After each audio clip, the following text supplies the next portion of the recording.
welcome back to Ruptured Quill. It's been a long time since our last video. I hope you're all doing well. I'm still progressing through To Kill a Mockingbird, Harper Lee. Really enjoying the book, it's fantastic, very well written, and I'm just working through the early chapters at the moment. So I've been very busy with work and other commitments. I've not had a lot of time to really devote to my reading at the moment. But this is a haul video from this month. January, went to Stratford-on-Avon, very nice town the other day, and bought 4 books, which I'm going to take you through now and add to the collection. You can check that out on Goodreads, where there's my profile, and you can go through what I'm reading at the moment, my collection, etc. First book is called 1 Minute to Midnight by Michael Dobbs. Have a look at that there. I'm very interested in Cold War era history, and this one is about Kennedy, Khrushchev and Castro on the brink of nuclear war. Cuban Missile Crisis, very important moment in the 20th century, as close as we came to nuclear Armageddon, so that's a very interesting topic.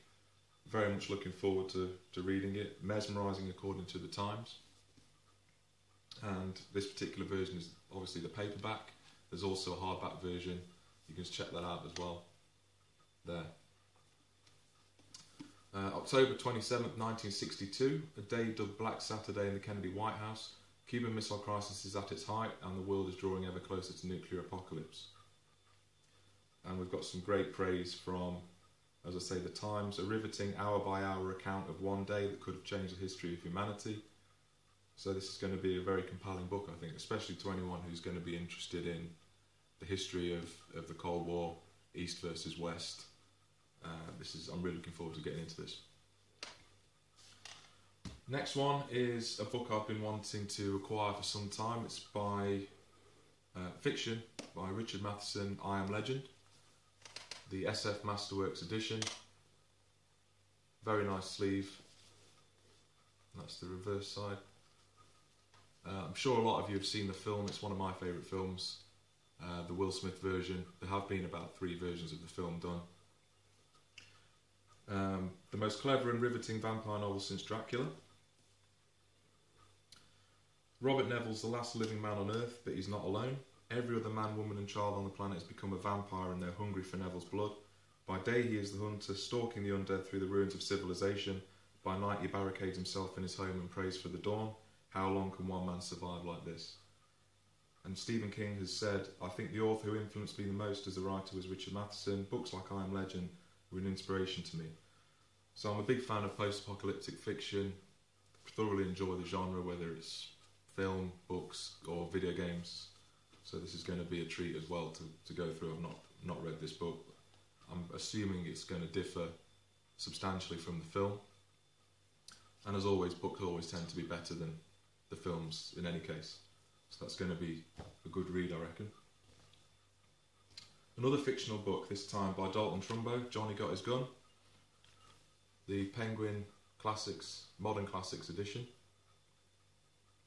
You can check that out. Not merely a powerful anti-war document, it's also a powerful and brilliant work of the imagination, according to the Saturday Review. I first heard about this book, powerful anti-war book, based upon the video for Metallica's One track from the Justice for All album. They bought the rights to it, I believe, and incorporated it into the music video. And I just thought it was a really poignant statement about war, and I'm really going to look forward to reading this. Swimming in and out of consciousness, American soldier Joe Bonham comes to realise that he's been wounded in a mortar attack. As he pushes through memories and perplexing dreams, he becomes aware of the full extent of his horrifying injuries. Written in the 1930s about the horrors of the First World War, Johnny Got His Gun was the most influential protest novel of the Vietnam War and remains compelling and unforgettable, an unflinching account of the human cost of conflict. So Michael Moore suggests that it's powerful and an eye-opener. So I think a few people in government now could do with reading this book. And that's without even reading it myself. So I'm going to be attacking that one at some point. And lastly, there's a science book. I'm very keen on my biomedical science at the moment due to work commitments and also my own learning and acquiring of knowledge and things. Very interested in immunology. It's edited by Angela Hall and Christine Yates. It's the Fundamentals of Biomedical Science version, Immunology textbook.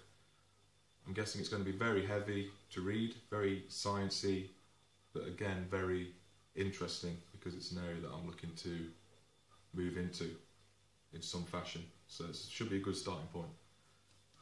As I say, all of these books will be added to my Goodreads page where you can check them out for yourself. They'll have all of the correct sleeves and everything else. But that's the haul for January. So I'll see you next time when hopefully I'll be uploading my review of To Kill a Mockingbird and stating my sort of avenues for the next books and beyond. So thanks for joining me, and I hope you have a good day. Goodbye.